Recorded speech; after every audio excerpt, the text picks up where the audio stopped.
مستحيل تشوفوا ضحى حتى بعد سنتين بعد 3 بحكي على ميكس كلمة سيئة. قسما بالله إذا شفتوني مرة حكيت وطلعت كلمة سيئة على ميكس كل الناس تشتمني، لأني أنا مش مرة.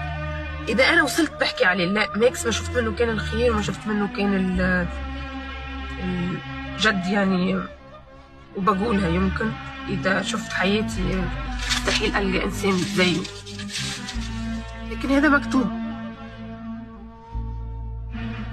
مكتوب ربي هو خذا القرار وخذاه قراره يعني يهمه كتير خلص.